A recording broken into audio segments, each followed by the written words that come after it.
Harriet Hardy and the Workers of Los Alamos. Presented at the American Public Health Association meeting December 12, 2005. As part of a panel on the Energy Employees Occupational Illness Compensation Program Act. First, I want to provide some background on Subtitle E of EOCPA. This will be helpful in understanding the medical legal issues at stake in a case of mercury poisoning, which I'll be discussing in depth. It's a case which Dr. Hardy diagnosed when she was at Los Alamos in 1948. The statute originally passed in 2000 contained Subtitle D, which tried to establish a program of DOE technical assistance to state workers' compensation programs to improve the handling of occupational disease claims. Subtitle D did not work, so Subtitle E was enacted by Congress in 2004. Instead of technical assistance, Subtitle E creates a federal alternative to state workers' comp, run by the U.S. Department of Labor's Office of Workers' Compensation Programs. Subtitle B of EOCPA provides lump sum payments of $150,000 for silicosis and test site workers, radiogenic cancer, and chronic beryllium disease. Think of these $150,000 payments as the federal government's apology money for what happened during the Cold War, with policies of deny and defend towards every occupational disease claim filed in the atomic complex. Now, the maximum benefit under Subtitle E is $250,000. So a worker could receive up to $400,000 with successful claims under B and E combined. People affected by other toxic substances, solvents, metals, acids, asbestos, are not eligible for the federal apology money, but they do now have this alternative to state workers' comp, Subtitle E, with a maximum total benefit of $250,000. There are three categories of benefits available under Subtitle E. Wage loss benefits are the most relevant to the mercury case. I'll say just a tiny bit about impairment at the very end of the talk.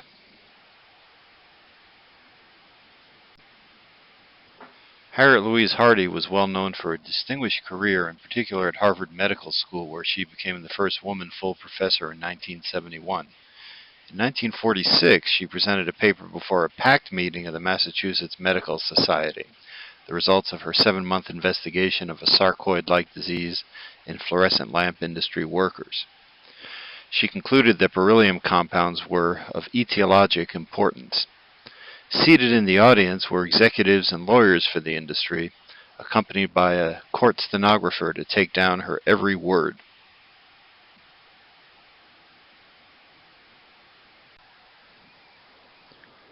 A lesser-known chapter of her career is the year she spent at Los Alamos Scientific Laboratory in New Mexico.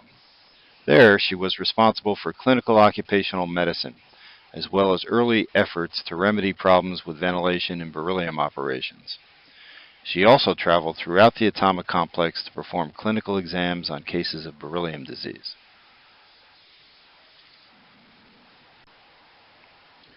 The process of public hearings on energy employees' health concerns, initiated in 1999 by Dr. David Michaels, brought to light 3 cases of occupational illness at Los Alamos in which Dr. Hardy played a role in diagnosis or disability evaluation.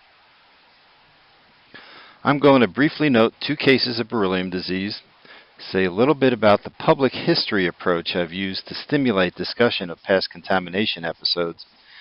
Then my main focus will be on the 3rd case, mercury poisoning diagnosed in 1948. The key medico-legal issues are the late psychiatric effects of mercury and the problem of documentation gone missing from an employee health record. 2 former co-workers in machine shops were diagnosed with beryllium disease 25 years apart. Machinist A presented in a manner which today is considered uncommon, subacute beryllium poisoning followed by chronic pulmonary disease. Dr. Hardy examined him in 1948 and then had a pivotal role on a medical panel to consider disability benefits. On a tip from Cliff Honecker, I obtained the full transcript of the medical panel from a library in Tennessee.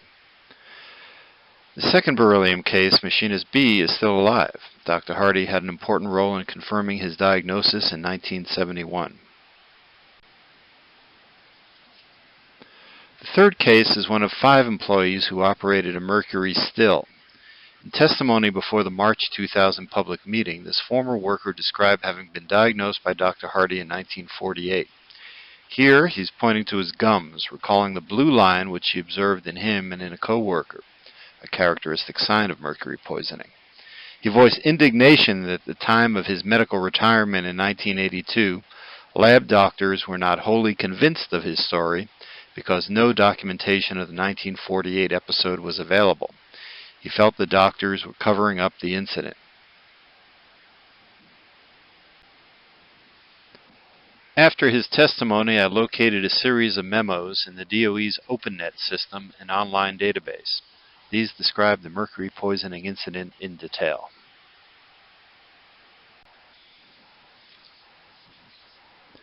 Additional facts were assembled from Dr. Hardy's papers at Radcliffe and other sources.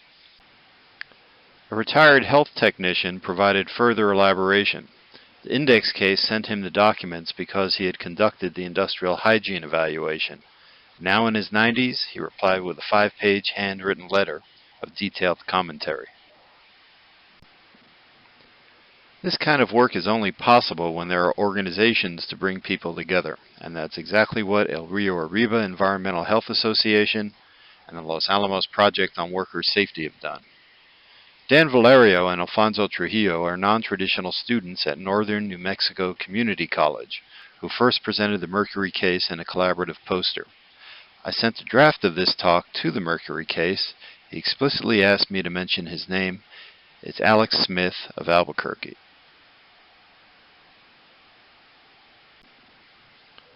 Los Alamos is an interesting venue for a public history approach to health concerns. The official version of past events, the Manhattan Project, is omnipresent, to the exclusion of workers and community residents' voices on historical topics. I've always found there to be a high level of interest on the part of workers and residents in documentation of past contamination episodes. Here, at a different public meeting in 1999, an interesting cross-section of people are discussing declassified documents about off-site environmental releases. Mercury in K stockroom. In February 1948, a worker came to the infirmary and complained to a nurse of bleeding gums and a skin rash, which seemed to correlate with time on the job. His face and eyes were swollen. 4 previous visits to the clinic, prompted by milder signs, had been diagnosed as allergies. He was sent back to work by the lab doctor. On his 5th visit, he was seen by Dr. Hardy, who had recently started her duties. She inquired about his job tasks and learned that he was one of 3 employees distilling dirty mercury. She immediately asked to be taken to his work area, K stockroom, a dirty, shed-like building. There she found an apparatus consisting of little more than a hot plate and specially made glassware. She noted signs of mercury poisoning, including excessive salivation and bleeding gums in the co-worker and the supervisor. The workers had been engaged in this task for 4 to 5 hours per day with no protective equipment over the previous 8 to 10 months. She recommended that the operation be discontinued. This generated loud complaints from those using mercury in experimental work. The dispute reached Director Norris Bradbury, who sided with Hardy in shutting down the still. The heating of mercury was quickly abandoned in favor of a vacuum distillation process carried out in the same location under ventilated hoods. The industrial hygiene evaluation in April 1948 identified a leaking suction pump under the sink as a continuing source of mercury vapor. The pump was repaired. In all, 5 employees are known to have had exposure to the mercury still. The index case and co-worker transferred to another division to avoid exposure. The man who operated the still prior to the index case left the lab soon after the index case began work. This timing suggests he was never seen by Dr. Hardy. He is reported to have died of unknown causes soon after leaving the lab. For several years, the index case has been asking around northern New Mexico, seeking to locate the replacement operator to no avail. I'll have a little more to say about the replacement operator near the end of the talk. Later in 1948, the co-worker lost all of his teeth, another classic sign of mercury poisoning. Oral manifestations were featured in teaching rounds led by Dr. Hardy at Los Alamos Hospital. His subsequent jobs at Los Alamos included foundry worker, where he incurred sufficient exposure to lead to produce a blood level of 16 micrograms per deciliter. Later employment as a machinist resulted in occasional detections of uranium in urine.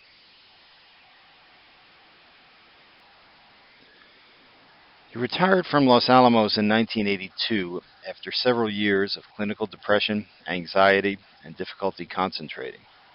In July 1981, after 4 years of physician visits for mental health issues, which included a series of disputes with his supervisor, an arm wound from a machine tool bit led to the following physician's entry. It was agreed that state of mind was a contributing factor to the accident. Now, a key issue from the standpoint of wage loss benefits under subtitle E is whether the 1948 mercury poisoning episode was causally related to his early retirement. Diagrammatically, the key events look like this. Mercury poisoning in 1948, a state of mind in 1977 to 81, which included a depressive-like illness, and events leading to early retirement. I think the case will rest on two presumptions. The statute says the toxic substance must have aggravated, contributed to, or caused the illness which led to wage loss. So, did mercury aggravate, contribute to, or cause his depressive illness? That's the more difficult question, which I'll get to in a moment. Meanwhile, the Department of Labor's implementing regulations say there must be rationalized medical evidence of sufficient probative value to establish that the period of wage loss at issue is causally related to the illness. Company doctors wrote unequivocally in the employee health record that the worker's state of mind, in particular disputes with the supervisor as well as the drill bit accident, led directly to his early retirement. So I think number 2 is relatively solid.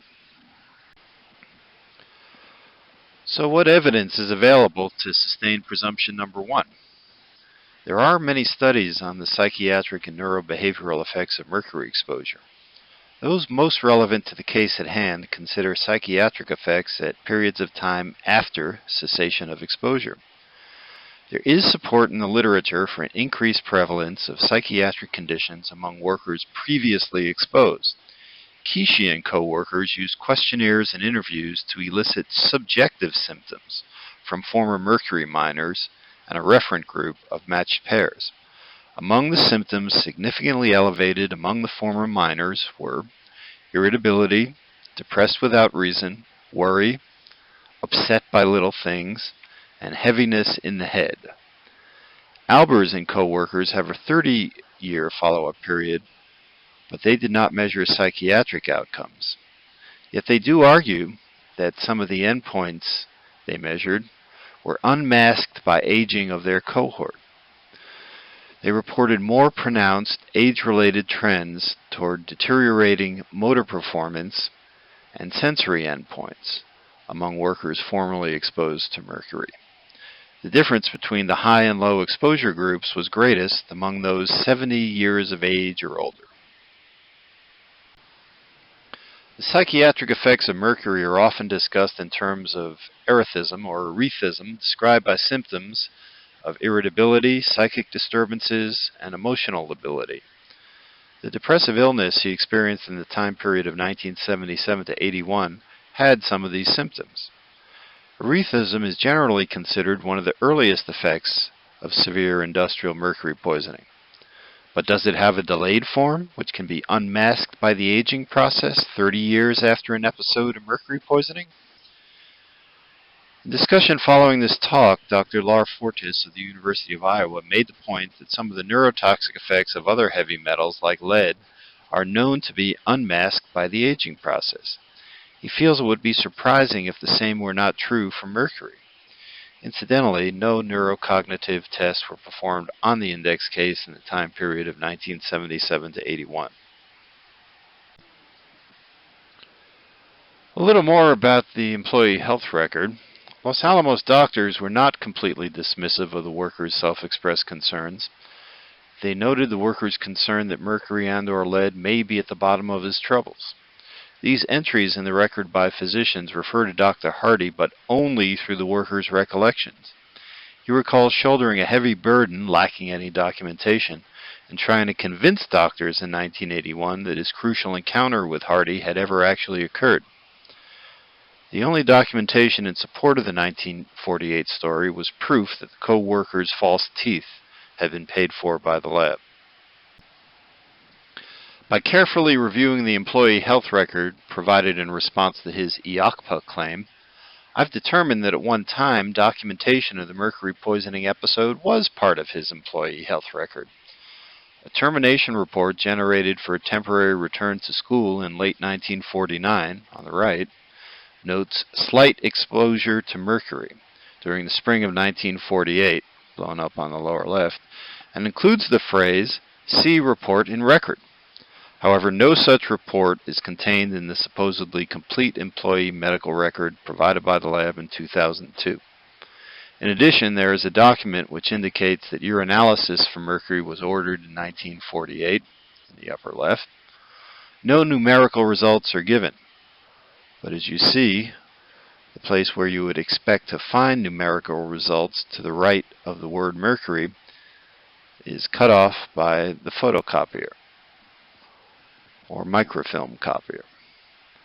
However, descriptions of the episode in Hamilton and Hardy's Industrial Toxicology, 3rd and 4th editions, report that urinalyses performed in 1948 were positive for albumin and red blood cells. The removal of the report and record occurred between 1949 and 1977. This wide time interval does not permit detective work to pinpoint who done it, but it does appear to be a case of removal of evidence from the health record of a DOE contractor employee. In the absence of Dr. Hardy's report, a company doctor in 1980 ordered a urinalysis for mercury, which turned out to be negative. The doctor's conclusion that mercury had nothing to do with the worker's state of mind was based in part on this negative urinalysis. The basis for conducting a urinalysis in 1980 is dubious, however. Lab doctors retrieved data from a reference book which indicated a biological half-life for mercury of 40 days. A 40-day half-life applied to 32 years of post-exposure excretion yields a fraction of dose remaining for excretion of 10 to the minus 88. The limit of detection of the urinalysis method is stated as 0.02, which probably means 20 parts per billion. For the urinalysis in 1980 to yield a positive result, the worker would have had to have produced a urine stream of pure mercury in 1948, a biological impossibility. The upshot is the same if one assumes a half-life of 70 days, which is more in line with the modern literature. Here, the fraction of mercury dose remaining for excretion turns out to be 10 to the minus 51. What does this mean for the worker's claim? To calculate benefits, the wages after leaving the job are compared to the average of the last 3 years at work. If the decline was more than 50%, then $15,000 is provided for each year up to Social Security retirement age. So with 9 or 10 years of lost wages from age 55 to 65, the wage loss benefits in this case could be as much as $150,000. A key issue is how much weight will be accorded to documentation which denies or discounts the work-relatedness of the condition. Under DOL regulations, a claimant will not be entitled to any presumption if substantial evidence exists that rebuts the presumption. So the company doctor concluded in 1981 that the worker's early retirement was unrelated to mercury poisoning in 1948. A claims examiner might construe the doctor's conclusion as substantial evidence against the worker's claim. But the doctor's conclusion was based in part on the absurd assumption that mercury should still be detectable after 292 half-lives.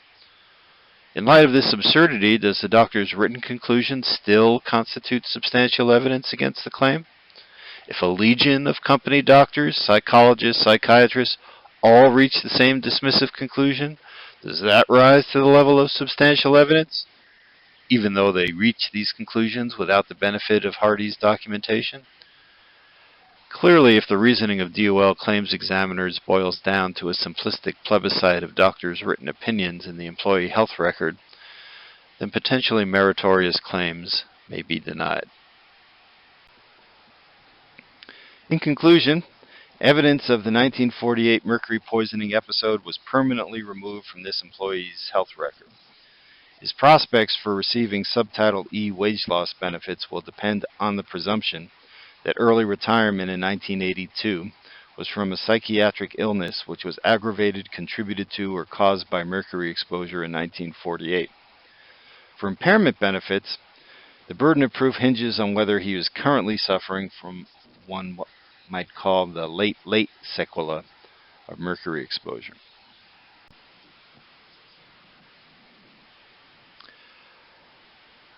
I'd like to add a few informative slides which were not part of the presentation on December 12th in Philadelphia, mainly because of time limitations. In September 2003, the worker had a neurocognitive evaluation by a leading group of heavy metal neurotoxicologists in the northeastern United States. These are the interim results. They're interim pending completion of a clinical occupational medicine exam to rule out other possible causes.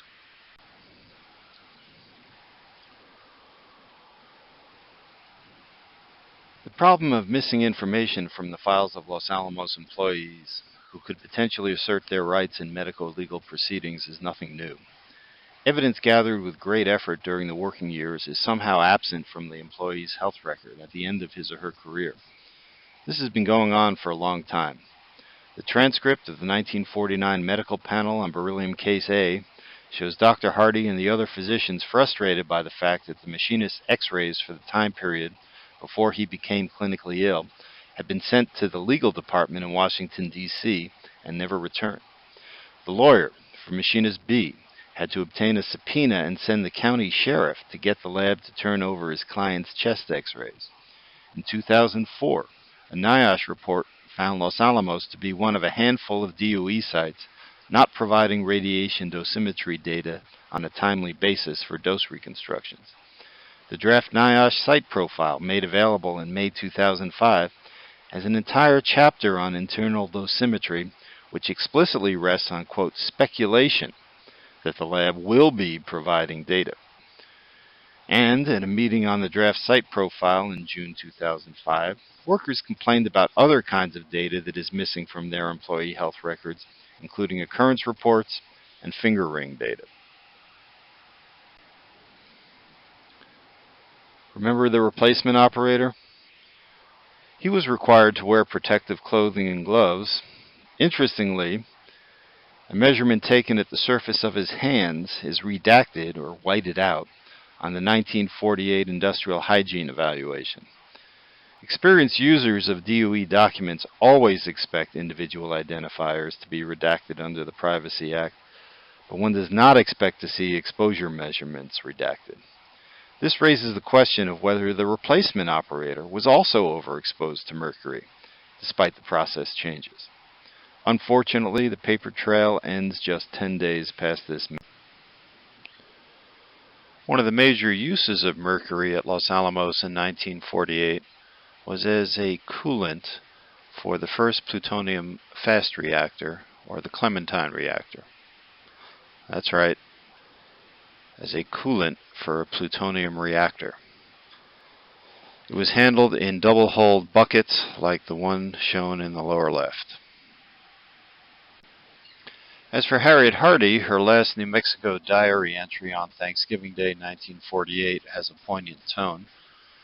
As I depart, I've had a touchingly large number of apparently genuine and spontaneous expressions of compliment for what you have done, and regret at my leaving amounting to an accusation of desertion.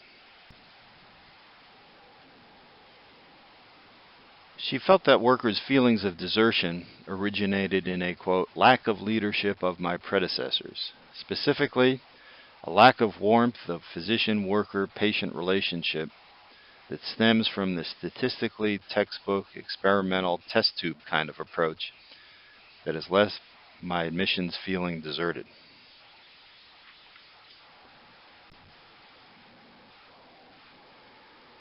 She doesn't mention anyone by name, but Louis Hempelman, who recruited her to Los Alamos, would seem to fit the bill. In her autobiography, she recalls debating vigorously with Hempelman over the usefulness of studying the effects of radioactive materials in animal models, which was the ostensible focus of his research program. However, animal experimentation was but a small part of his research agenda. As early as 1945, he was one of the principal practitioners of secretive experimentation with plutonium on human subjects. In that same Thanksgiving entry, Dr. Hardy reflected on the uniqueness of northern New Mexico, as though it could be possible to produce an art, a way of living of a superior type by the spawning together of three cultures. In that same spirit, the movement for passage and implementation of IACPA brought together people of many different backgrounds who had never before worked together in New Mexico. However, for the intended beneficiaries of IACPA, the workers and their widows especially, the world is no longer young.